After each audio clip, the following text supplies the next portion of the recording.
저는 개인적으로 선사시대가 너무 싫어요. 왜 선사시대가 싫으냐면 이게 내용이 없어요. 내용이 없고 맨날 똑같은 얘기를 하는데 이게 수업하는 입장에서도 재미가 없어요. 맨날 이놈의 선사시대는.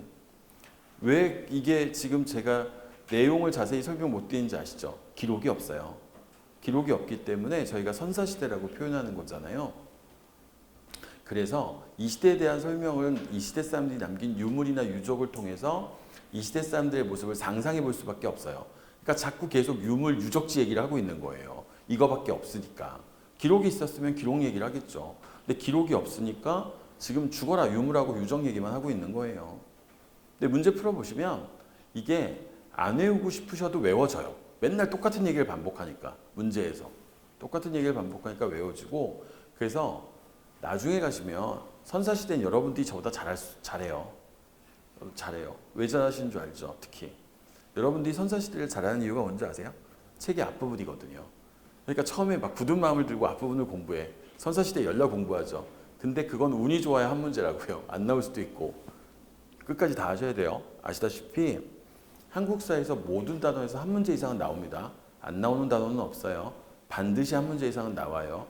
그렇죠? 그러니까 모든 단원을 고르게 공부하세요. 그리고 너무 어려운 거에 집중하지 마세요. 이 문제 푸시다 보면 아주 어려운 내용들을 물어보는 문제들이 있어요. 생판 못 봤다. 근데 어느 해나요? 시험에 만점 방지용 문제가 한두 개씩 들어와요. 그러니까 우리가 흔히 하는 표현으로 만점을 맞기 위한 문제가 한두 개 들어오거든요. 근데 그건 여러분도 모르고 여러분과 같이 시험 보는 애들도 몰라요. 어차피 다 몰라요. 이 공무원 시험은요. 범위라는 게 없어요. 범위라는 게 없고 한국사 같은 경우에는 역사적으로 중요한 가치 그리고 시험에 잘 나왔던 주제들을 중심으로 공부를 하는 거예요. 그렇기 때문에 뭐가 나올지 몰라요. 뭐가 나올지 모르는데 그래서 너무 어려운 지역적인 문제는 안 보셔도 괜찮아요. 한 번 나오고 다시는 안 나와요. 다시는 안 나올 거예요. 다시는 안 나올 거고 그게 또 시험에 반복적으로 나오는 주제는 늘 여러분들이 공부하시는 일반적으로 중요하다고 얘기하는 거예요. 근데 이게 공부하다 보면 어떤 특징들을 학생들이 보이기 시작을 하냐면 공부가 어느 정도 되시는 분들이 이제 어떤 특징을 보이냐면 자꾸 어려운 거에 집중하려고 그러는 경향이 있어요. 근데 원래 그래요.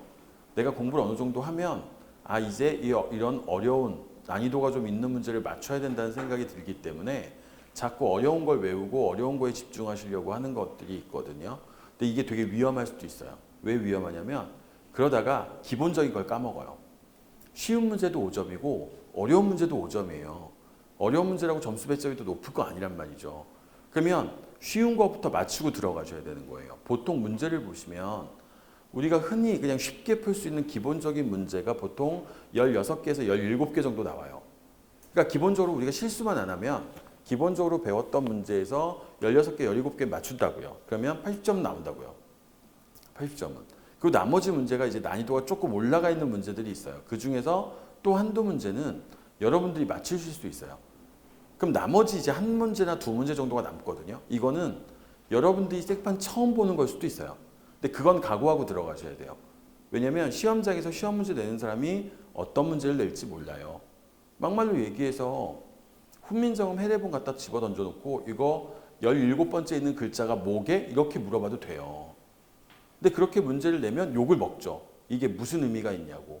그래서 그렇게는 안 나올 거라고 생각해서 저희가 이렇게 공부를 하고 있는 거예요. 그러니까 이렇게 공부를 하시다 보면 우리가 중요한 것부터 하시고 그 다음에 이게 완전히 정착이 돼야 어려운 걸로 가시는 거예요. 본진이 안정화돼야 멀티를 뛸 수 있는 거라고요. 본진도 부실하게 만들어 놓고 멀티 뛰면 안 돼요. 아시겠죠? 본진부터 잘 해놓으시고 또 하나는 이게 지금 직렬별로 문제들이 되게 많거든요.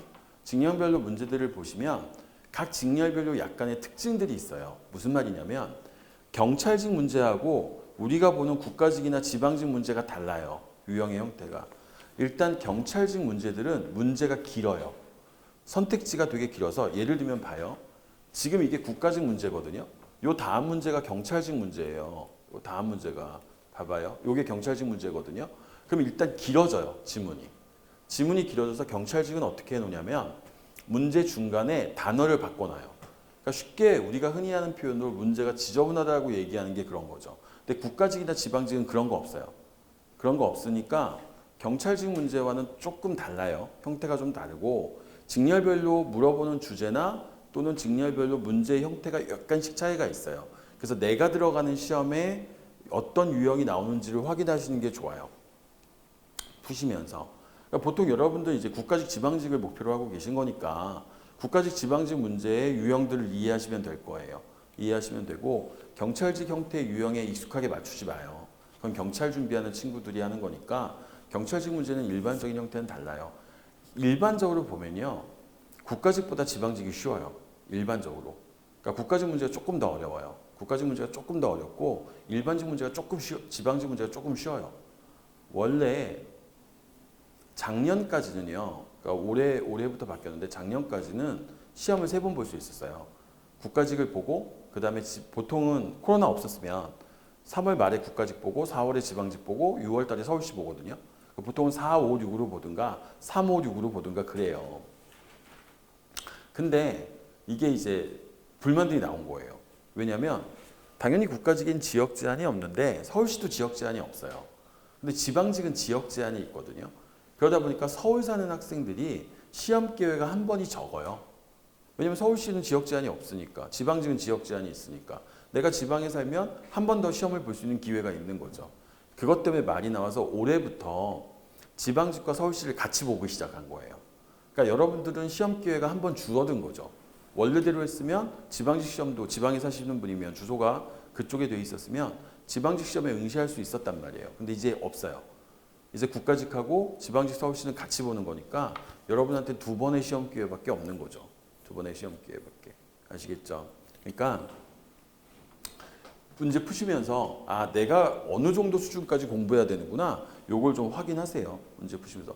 푸시다 보시면 알아요. 그죠? 그 다음에 뭐가 잘 물어보는지도 알아요. 문제 풀다 보면 하시다 보면 알아요. 똑같은 문제가 계속 나오고 있다는 걸 알 수 있게 돼요.